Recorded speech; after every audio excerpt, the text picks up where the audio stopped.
राज्य में कंट्रोल को आसुछि दरदाम वृद्धि आलू पियाज दर एवं स्थिर रही बोली कहिसेंती खाद्य जोगाण और खाउटी कल्याण मंत्री। तेबे आलू पियाज कलाबजारी कले रेड नहीं चेतावनी देछंती।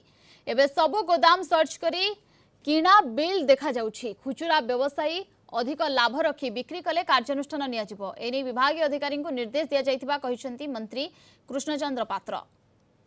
हमें गोटे कंट्रोल को आनीचु पियाज 40 ऊपर को जाऊ नहीं आलू भी से 30-35 भर अच्छी तार कारण हूँ नासिक और आंध्र मोर पियाज आसूँ आलू वेस्ट बेंगल आसूँ तो सेठी रेट अधिका अच्छे आम सब सर्च कलु प्रत्येक गोदाम भी सर्च करूँ बिल देखुचु किणा बिल से देखा तो ट्रांसपोर्टेशन आउ लाभ मिसेले ठीक 40 पर्यंत आसूची कि बढ़ी ना माने आउ कंट्रोल भितर अच्छी जदि खुचुरा बेपारी बहुत लाभ आशारे से काम करेंगे रेड हम मुझे आज विभागीय अधिकारी को मुझे निर्देश देवी प्रकृत नियम हूँ ट्रांसपोर्टेशन मिसई सारापर किणा रेट ट्रांसपोर्टेशन जमा 4-5 टंका लाभ।